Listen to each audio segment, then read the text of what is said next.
bakunzi ba AL55 TV show, twongeye kugaruka kubagezaho ya nkuru ya Isabel na John, inkuru yabo. Ewani ibintu byari bimeze nabi cyane, nabi ariko nabi. Muribuka ko John yari yagiye kurara mu gasozi ndetse yagiye kurara ku nshuti ya Isabel. Ewani ibintu rero byari bikomeje kugorana, reka twumve ukuntu bimeze. Kwatangiye rero kwa Isabel n'umundi, muribuka ko mama we yari mama nyirabukwe nyine yari yamubwiye ngo umuhungu we nabura nawe aze guhita abura, ntaga mushaka mu buzima bwiwe, ntaga mushaka aho ngaho, n'ubundi byanga binoga n'ubundi yabura atabura, n'ubundi nyirabukwe nta mushaka. Ariko noneho yongeyeho nuko umuhungu we atari gutaha.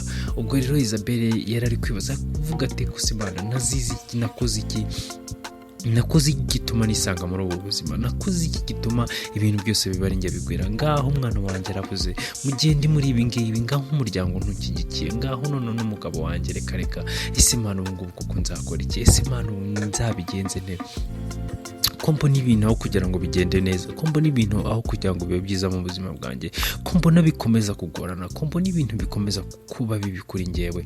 Mana nakoze iki, Mana nzabigenze nte, Mana ko nta munsi nasenga, ko nta munsi nahimbaza izina ryawe, Mana ko nta munsi ntavuga ibyiza byawe, Mana ko nta munsi ntagushima ngo mvuge ngo Mana wankoreye ibi ngibi bishimwa, Mana ubundi ngenzira iki, ubundi nakoze iki. Mana kwihangana kwanjye kurarambiwe, kwihangana kwanjye kugeza aho kunaniriwe pe, ibintu biranze, ibi ngibi ndi kumva n'ubu buzima nshaka kubuvamo, ndi kumva n'ubu ndana kwiyahura bikagira inzira. Ese ubundi kuba muri iyi si bimaze iki? Ngaho reba nta muryango ngira byibura kunyitaho, ese ubundi hano ho nibanyirukana ndajya he, ese ubundi Mana kuko Mana ndabigenza nte? Mu gihe kiri muri ibyo ngibyo rero yumvisha umuntu ukomanga, ahita avuga ati ubu ngubu wasanga ari John ahita yirukanka ajya gukingura, aravuga ati Mana ishimwe uraje. Kujya gukingura, yagiye gukingura abona n'umuhungu, nyine n'umuhungu wiwe. Arangije aramubwira se Kado bimeze bite kundi buje ninjoro, wari bimeze bite kuje ninjoro, byagenze bite?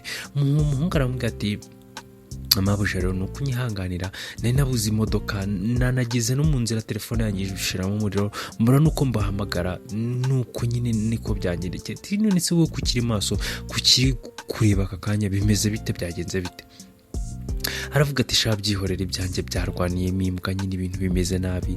Ubu ngubu aka kanya John namubuze, no mu muryango wiwe ntibaza ahantu ari, nta muntu n'umwe uzi ahantu ari, twese byaducanze. Ati se yabuze ate, byagenze bite ko navuye hano ibintu bimeze neza? Isabel aramubwira ati ni inkuru ndende. Aramubwira ati ni ndende nyine, byasaba ko nyine byasaba umwanya ko mbikubwira. Noneho Mukadoga aramubwira ati none se mabuja kuri kurira, kuri kwiyangiriza ubuzima, ntabwo uzi ko twite, ntabwo uzi ko byagiriye ikibazo ku mwana. Isabel yitarira aravuga ati byihorere n'uwimbaza wimbwira ibyo bintu, ati ntabwo nshaka kubyumva, mbabarira. Mukadoga aramubwira ati mabuja bimeze bite, nyine byagenze bite, kurumva nyine uri mu marira, bimeze bite? Isabel aramubwira ati byihorere shaho, niyo marira ndimo, nicyo kibazo ndimo, niyo mpamvu ndi gutongana no kwa data bukwe, ibintu bimeze nabi. Wa mwana nyine mu minsi wari waragiye, urumva nari ndi mu kazi hano ngiye, nyine ibintu byose byari ninjye byarebaga. Ubwo naje nisanga nyine inda yavuyemo. Ati none ubu ngubu ni ibibazo. Kadoga aravuga ati ntubimbwire mabuja, ntumbwire ko inda yavuyemo, basi wihangane, basi komeza wihangane nyine, nukuri kw'Imana umbabarire, ndi kumva ninjye wishinja icyaha, ngubu yo ntagenda ibintu biba bimeze neza. Mabuja aramubwira ati huya nta kibazo Kado, wowe ugira ikibazo, kuko n'ubundi nyine byari kuva, n'ubundi wasanga hari n'ikindi cyari kuba. Njye ntabwo nabigushinja, ntabwo nagushinja ngo nuko kuba waragiye se ntabwo ari byo byatumye ndivamo, ntabwo ari byo. Wenda bishobora kuba wenda waragiye nkisanga mu kazi kenshi, ariko ntabwo naza ngo bigushinje, ntabwo navuga ngo ni wowe wabiteye, kuko nyine kuba waragiye nabyo byari ngombwa. Nta nubwo burega wari kuzahora hano iteka, n'ubundi buba byashoboraga ko wenda ushobora no kuba waragiye wenda dusereye, cyangwa se uba waragiye ugiye, ntabwo nyine byumvikanisha ko ari icyo kibazo cyabiteye kuba waragiye. umukadogo ariko aravuga ati ariko yonza kuba mpari byibura ako kazi ninjye mba nari kugakora.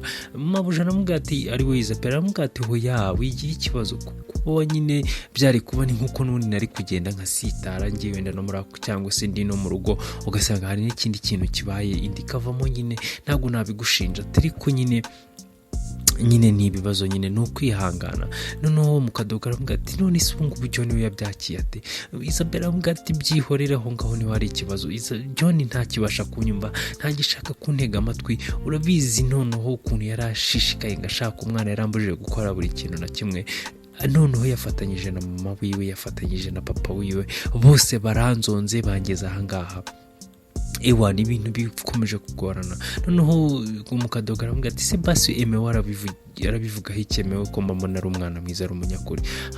Isabelle aramubwira ati nta kibazo warabyumva yumva ko ari ibintu biba. ariko John umugabo wanjye rwose amereye nabi rebana n'ubuzi isaha ntarataha sinzi ngo bimeze bite atahugura ko manze nari ngize ngo nibuje none reba atubwo kandi nyine yakamejeje ati yambwiye ngo naramuka atabonye umuhungu wiwe ntabwo ngomba kururaramo. ati ngubu nabuze icyo nkora ati byibura uraje wene wamfasha tukajya kumushakisha.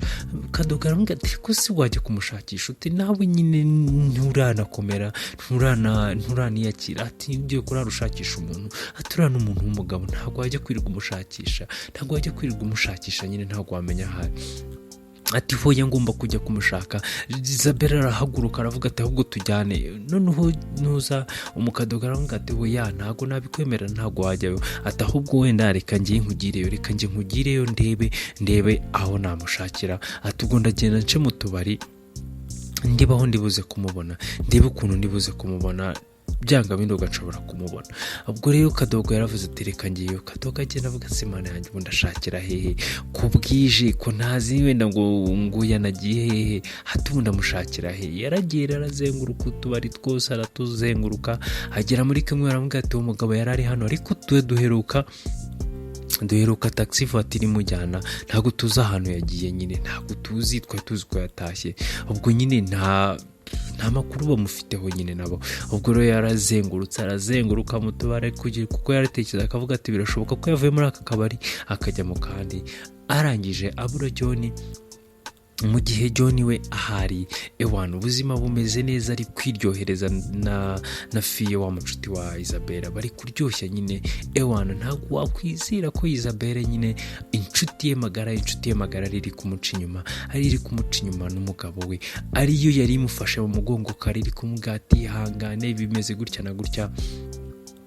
ntabwo nyine wapfa kubyizera ntabwo wakwizera kare we bari uri kumuca inyuma. noneho John yaravuze ati ikintu ngukundira nuko nyine ubuze icyo nkunda ikintu ngukundira nuko wowe nkunda ati byibura bebe wazambyariye umwana wawe ko mbona ko byibura nakifuje ko wumbyarira umwana nakifuje ko wowe wakora ibyo kiriya kikurya ngo ni Isabelle cyakoze bikakinanira. ati ati ndashaka kumbyarira umwana. umukobwa aramubwira fiye nyine aramubwira ati njye niteguye kukubyarira umwana niteguye kukubyarira isaha n'isaha ndabyiteguye kandi ntugire ikibazo njyewe ndabyiteguye byanga binoga. ubwo rero nyine barakomeje bariryohereza mu gihe Isabelle we aracyaraye amajoro aracyicaye ategereje ngo umugabo kandi umugabo yibereye kumwe n'inshuti ye yibereye nyine mu buzima bwiza ari kuryoshya nyine ameze neza. ubwo ngubwo rero tugaruka kwa Ememe yarabwiye papa baravuga ati rero papa hari nawe mama ari mumbabarire mureke gukomeza kwivanga mu rugo rwa mukuru wanjye rwa n'urugo rwiwe nimumusenyera ntabwo ari mwe muzamwubakira. ati mureke kwivanga mu rugo rwiwe nubwo nabo ari ikigoryi mba ntazi ibintu arimo ariko biriya bintu ntabwo ari ibintu yagakwiye gukora nk'umuntu w'umugabo ntabwo yagakwiye gukora ibintu nka biriya kandi ibintu ari gukora bizamugiraho ingaruka ibintu ari gukora bizabyicuza byanga binoga azabyicuza. mama ahita avuga ati hoya wacyana wintegera umwana iminsi wintegera imfura yanjye iminsi uramutega iminsi kubera iki uramutega iminsi wabaye iki wowe urinde wo kumutega iminsi. ubwo ngubwo rero Emma aravuga ati nizere ko uri umuntu mukuru, nubwo uri mukuru ntukajye wigira nk'umuntu utarabonye ibintu byinshi.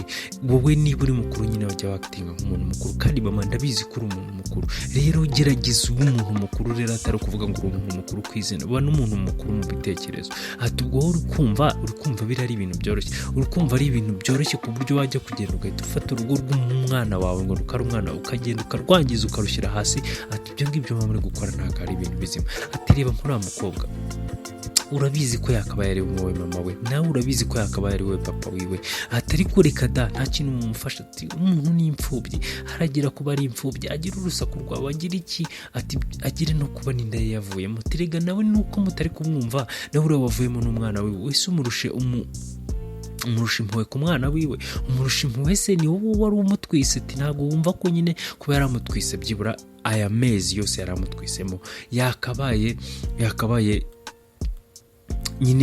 ari we muntu nyine ari ubabara, ari ugira agahinda. Atari ko wowe ndi kubona ugaragara nkaho nyine wamurushije agahinda, kandi urusha nyina w'umwana imbabazi abashaka kumurya.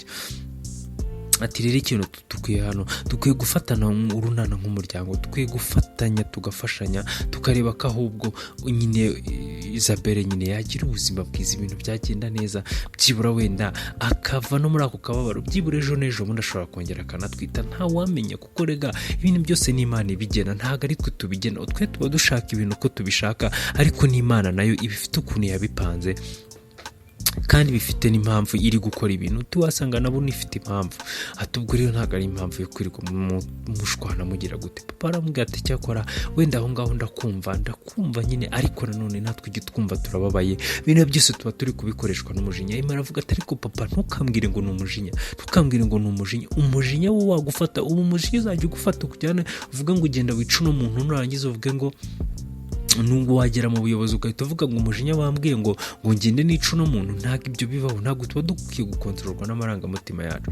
Amarangamutima yacu ni ayacu, nitwe tuyategeka kandi nitwe tuyakontorora. Rero ntabwo aba agomba kutuganza ngo dukore ibintu bidakwiye. Ati niba wifata ukareba umwana wakabaye ari wowe, ati reka wenda twimagine ko Isabelle ari umwana wawe, sibyo?